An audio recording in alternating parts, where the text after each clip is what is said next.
네, 오늘 저녁에 우리가 함께 볼 말씀의 제목은 아버지 품으로, 그런 내용이 되겠습니다. 자, 우린 지금 누가복음 15장을 보고 있는데요. 오늘 오전에 누가복음 15장에서 중요한 두 가지 비유를 말씀을 드렸습니다.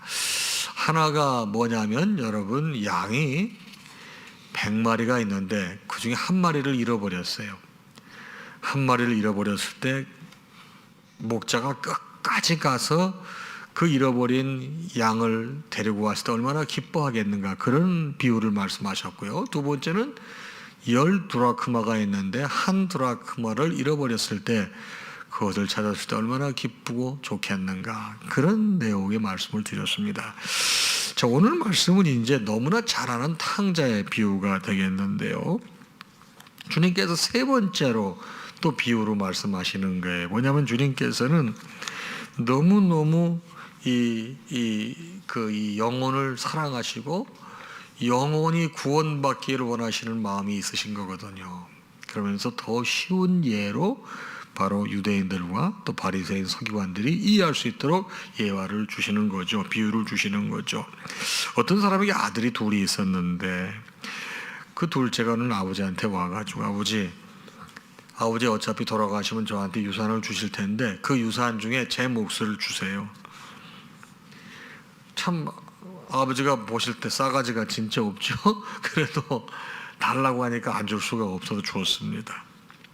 그랬더니 재산 받아가지고 며칠 있다가 재물을 다 이제 그 재산을 현금화 해가지고 모아가지고 아버지 곁을 떠나 먼 나라에 가게 됐습니다. 여러분, 돈 많죠? 먼 나라에 갔습니다. 부모님 안 계시죠? 호랑방탕하는 거죠. 돈 폼나게 썼습니다. 여러분, 그런데 참 이상해요. 모아놓은 돈은요 금방 나가요. 아무리 많아도 들어오는 게 없기 때문에. 더군다나 또 그런 데 가서 생각 없이 자기가 번 돈이 아니잖아요. 아버지한테 물려받은 거잖아요. 여러분, 자기가 번 돈은 부들부들 못 써. 근데 부모님한테 받은 돈은 아무런 거리낌 없이 평강임에 그래서 퍽퍽 써. 막 써. 진짜 그래요. 그래서 여러분, 아무리 좋은 많은 돈이 있다 하더라도 돈 다 쓰고 나니까 여러분, 돈 있을 때는 뭐 이 친구 저 친구 이 사람 저 사람 뭐 이 여자 저 여자 다 따르고 막 사장님 뭐 오빠 언니 뭐 다 그랬는데 돈 떨어지고 나니까 다 하루아침에 그냥 노바디가 된 거예요. 여러분, 이제 끼니가 간 곳이 없어. 근데 그 지역에 사는 사람이 돼지를 치는데 거기 가서 내가 품삯은 고사하고 밥이라도 먹었으면 좋겠다. 그래서 가서 돼지 치는 집에 가서 부탁을 해. 그랬더니 그 돼지 주인이 들에 가서 돼지나 치라고 그러는 거예요. 근데 여러분, 얼마나 먹을 게 없던지, 여러분, 돼지에게 주어야 될 열매가 주염 열매인데 돼지에게 주어야 될 열매가 부족해서 본인이 그것도 제대로 먹질 못하는 거예요. 그때 깨달은 거죠. 참, 내가 정말 잘못했다. 그리고 이제 아버지께 돌아가야 되겠다. 내가 아들이긴 하지만 도저히 아버지한테 아들이라고 저를 쳐달라고 말을 못해. 내가 아버지한테 너무 잘못을 많이 했어. 그래서 아버지한테 가서 품꾼의 하나로 봐주셨으면 좋겠습니다. 그런 자세를 가지고 간 거예요. 여러분, 여기 보면 여기 여러분 급이 3개가 있어. 아들이 있고 거기 풀타임 워커가 있고 그 다음에 파트타임이 있어. 여러분, 이 품꾼은 파트타임이야. 요즘 말하면 시간제, 알바야. 알바. 여러분, 거기서 품꾼 말고 거기서 일하는 아버지 집에 있는 종들은 풀타임이야. 그 사람들은 그게 고용이 보장이 된 거야. 아들은 여러분 다 주인이죠. 근데 자기가 아들인데 나는 이제 아들이라고 이거 칭함받는 건 난 상상도 못해. 아버지한테 너무 큰 잘못을 했기 때문에 품꾼으로 하나만 써도 좋겠다 하고서 용기를 내서 아버지 집으로 갔는데 아버지가 여러분 이렇게 어기를 탁 돌아오는데 아버지가 보니까 늘 기다리는 그 아들이 오는 거야. 아버지가 그를 측은히 여겨. 아버지는 이미 알았거든요. 저기서 가게 되면 저거 아주 고생 깨나 할 것이다. 측은히 여겨서 아버지가 말씀해 보게 되면은 여러분 20절 하반부에 보게 되면 달려가 목을 안고 입을 맞추니 그랬습니다. 보세요. 그를 보고 측은히 여겨 달려가 아버지가 목을 안고 입을 맞췄다. 얼마나 안타까우면, 얼마나 측은하면 불쌍하면 아버지가 그랬겠어요. 그랬더니 아들이 아버지를 만나서 무슨 말을 합니까? 21절이죠. 아버지, 제가 하늘과 아버지께 죄를 크게 졌습니다.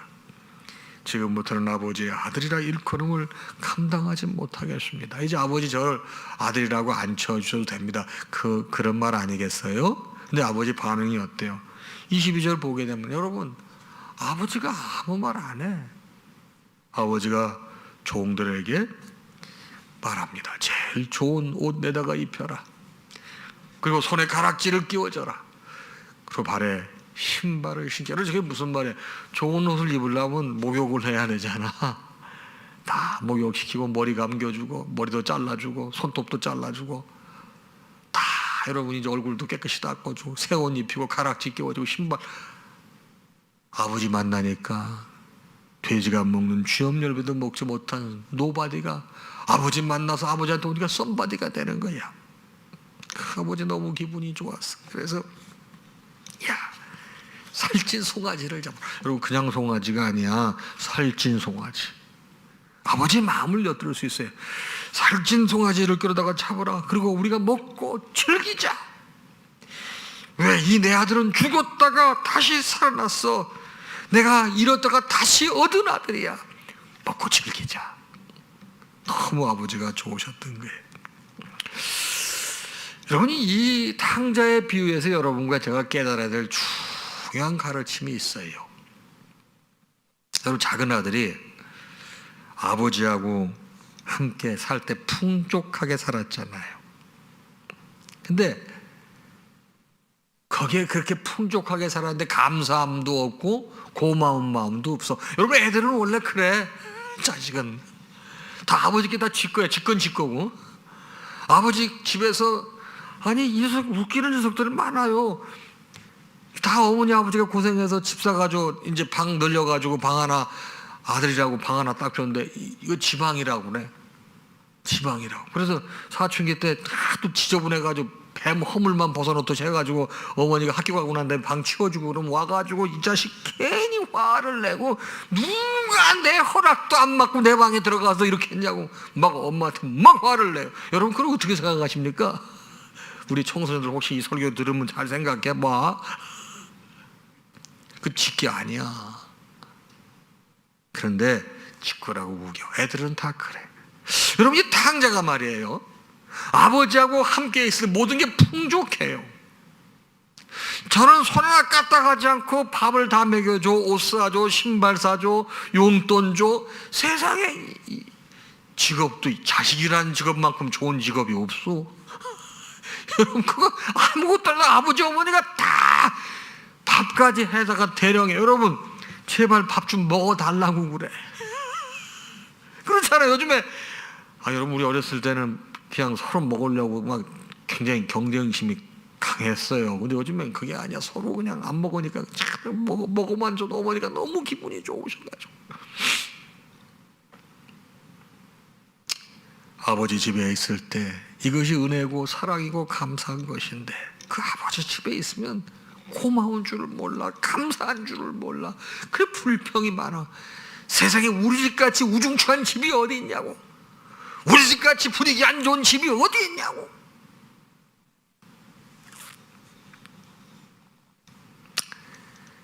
불평 불만 쌓여가지고 아버지한테 내 거 주세요.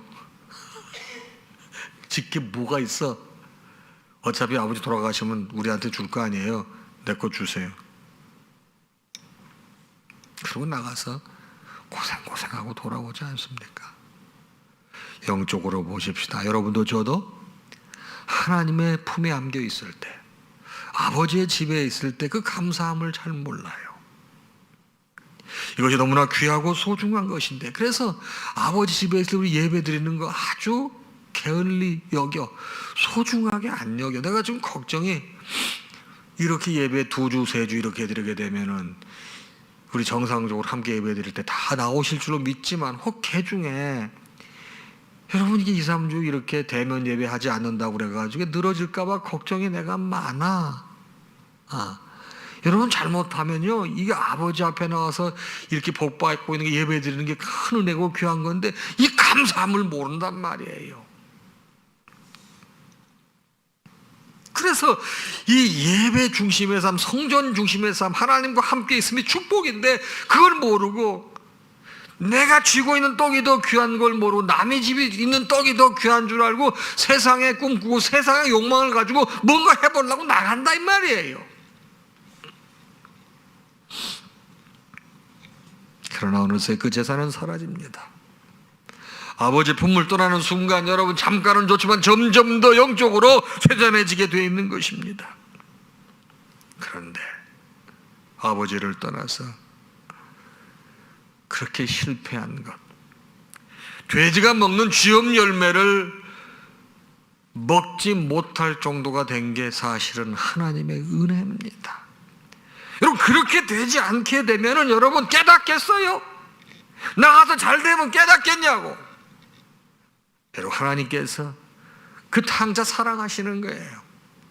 여러분 그래서 모든 재산을 탕진하고 났더니 아버지 집에 돌아가고 싶은 마음이 들잖아요. 근데 여러분 우리도 세상 뭐 잘 나갈 때 하나님의 은혜가 잘 돼가지고 내가 잘해가지고 돈 잘 벌고 다 잘 나간 줄 알아. 그때부터 여러분 교회에서는 안 나오고 목이 빳빳해지기 시작하고 가끔 교회 나오기 시작하고 그냥 그래 그 전에는 열심히 나오더니 하나님께서 많은 복을 주셨는데 그건 모르고 그때부터는 거들먹거린다 이 말이에요. 영적으로 하나님께서 그걸 가만히 보시면 저 친구 저거 안 되겠네. 내가 저 영혼을 사랑하는데 깨닫게 해줘야 되겠다. 그래서 우리에게 예상치 못하는 인생의 폭풍우가 오지 않습니까? 근데 거기서 완전히 자빠지지 않고 깨닫게 될 때 그거 하나님의 은혜예요. 네 둘째 아들은 깨달았어요. 그리고 내가 스스로 아버지한테 가야 되겠다. 내가 아버지와 함께 있을 때 그것이 답답한 집이고 정말 답답할 뿐만 아니라 정말 깝깝하고 앞뒤 막힌 형하고 지내는 것도 싫었고 아주 고리타분한 우리 아버지 싫었고 잔소리 많이 하시는 어머니 싫었는데 그래도 그때가 최고였었구나. 내가 이제는 난 자식이라고는 말도 못해 창피해서 그러나 아버지한테 가야 되겠다. 죽더라도 거기 가서 죽어야 되겠다. 그 아버지를 향해서 가는 거야. 내 아버지는요 그 아들 보내놓고 허구한 날 아들 돌아오기를 봐. 여러분 내가 낳은 새끼인데 그 새끼 몰라? 내 자식? 저거 분명히 저거 실패하고 올 거야. 아버지는 아셔요.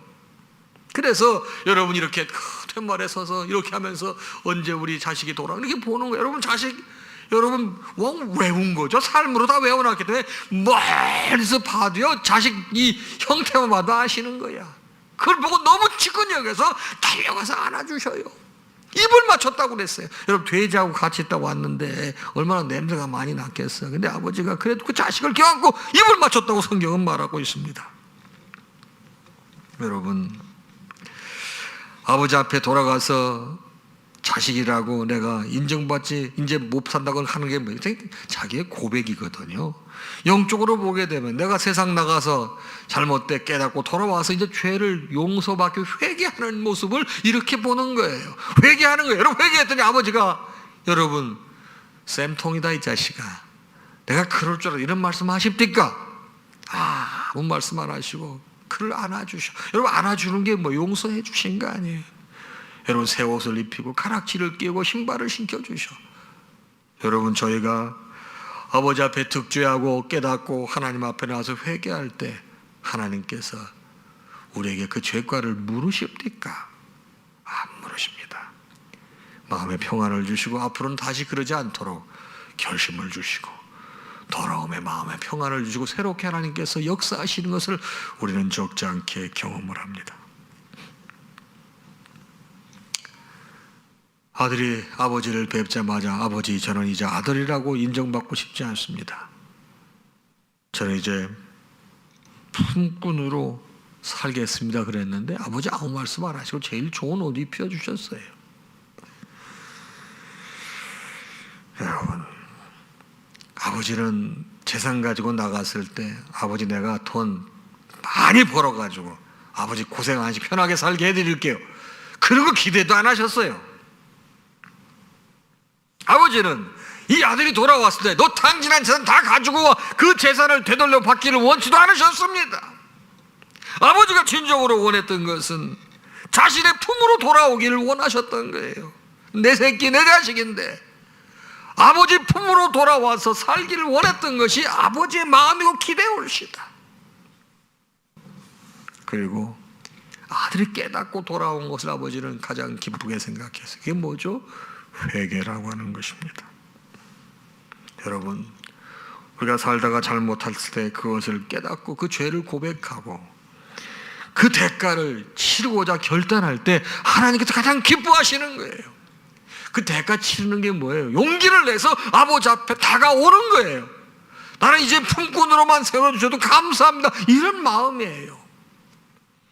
여러분과 제가 신앙생활할 때 여러분 하나님의 전에 있는 거, 아버지 집에 있는 것이 은혜요, 복이요, 감사한 것입니다.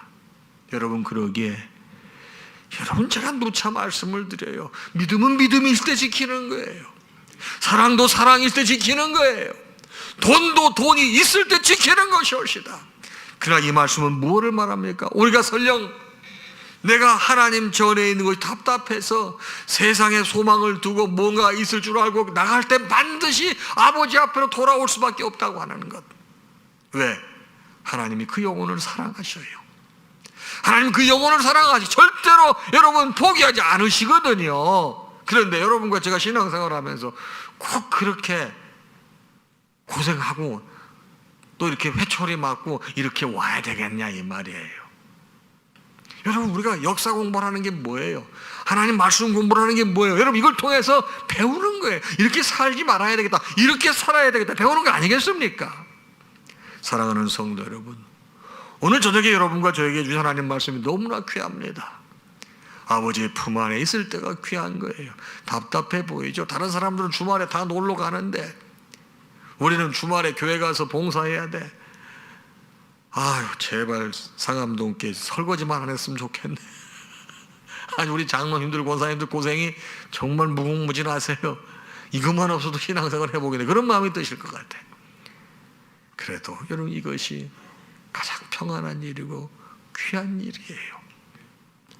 사랑하는 여러분, 내가 주 안에 주의 품에 있다는 게 귀한 것입니다.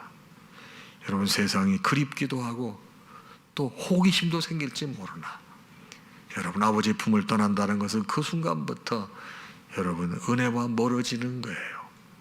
꼭 주 안에 있는 게 답답하고 지루하고 꼭 맡긴 것 같아도 아니에요.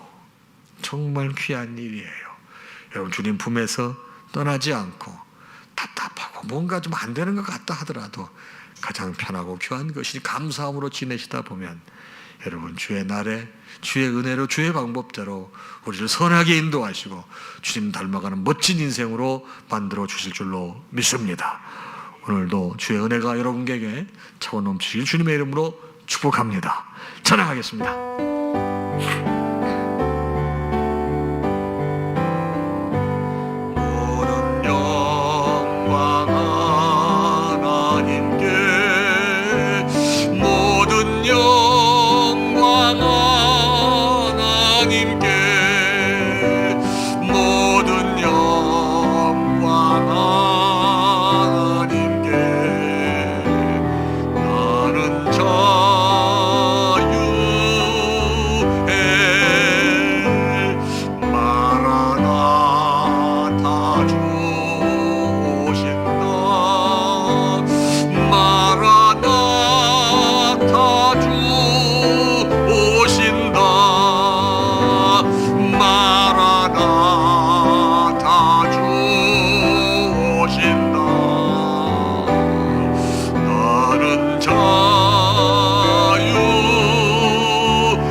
예수 그리스도의 크신 은혜와 하나님 아버지의 무한하신 사랑하심과 성령님의 감동, 감화, 교통, 역사 충만하심이 오늘 주신 말씀을 결단하는 사랑하는 당신의 모든 자녀와 그 가정 위에 이제로부터 영원토록 함께 있을지어다.